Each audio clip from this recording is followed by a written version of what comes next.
Hello, আসসালামু আলাইকুম। আমি সাথী চলে আসলাম সাথীস কুকিং স্টুডিও থেকে। আজকে আমি বানাবো ছোট বড় সকলের প্রিয় একটা স্ন্যাক্স, ফ্রেঞ্চ ফ্রাই। এখানে আমি প্রথমে কয়েকটি আলু নিয়ে নিব। ফিলারের সাহায্যে আমি আলুগুলোর খোসা ছাড়িয়ে নিব। এভাবে আমি একটি একটি করে প্রত্যেকটি আলুর খোসা ছাড়িয়ে ভালোভাবে ধুয়ে নিব। এরপর একটা ছুরির সাহায্যে আলুগুলোকে আমি প্রথমে পাতলা স্লাইস করে কেটে নিব। তারপর এটাকে ফ্রেঞ্চ ফ্রাই শেপে স্কোয়ার করে কেটে নিব। তারপর চুলোর মধ্যে একটা হাঁড়িতে আলুগুলোকে পানি দিয়ে বসিয়ে 1 চামচ লবণ অ্যাড করে চুলোটা জ্বালিয়ে দিব। 2 মিনিট জাল হয়ে গেলে আলুগুলোকে উঠিয়ে পানি ঝরিয়ে নিব। আলুগুলো যেন ওভারকুকড না হয়ে যায় সেই দিকে লক্ষ্য রাখবেন। বেশি সিদ্ধ হয়ে গেলে আলুগুলো ভেঙে যাবে।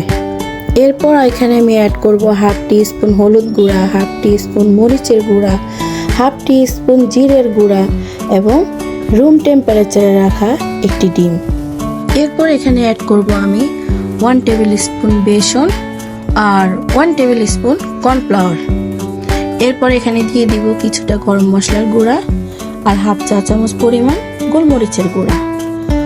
এরপরে লবণ হালকা করে দিব, যেহেতু আমি সিদ্ধ করার সময় লবণ দিয়েছি তাই এখানে আমি কম করে একটু লবণ দিয়ে সবগুলোকে ভালোভাবে মিশিয়ে নিব। এরপর একটা প্যানে তেল দিয়ে আমি তেলটা হালকা একটু গরম হয়ে আসলে তার মধ্যে এক এক করে ম্যারিনেট করা সবগুলো আলু দিয়ে দিব।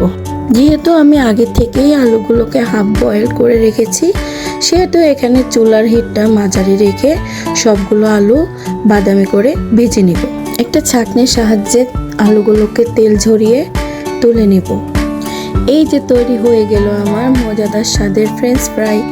ফ্রেঞ্চ ফ্রাইগুলো এতটাই ক্রিস্পি হয়েছিল যে বলার বাহিরে। আমার বাচ্চারা তো একবারে চেটে পুটে খেয়েছে, মাশাআল্লাহ। আজকে এই পর্যন্তই, ভালো থাকবেন, আল্লাহ হাফেজ। আর আমার ভিডিওটি আপনাদের ভালো লাগলে আমার চ্যানেলটি সাবস্ক্রাইব করে বেল আইকন প্রেস করে দিবেন। Thanks for watching.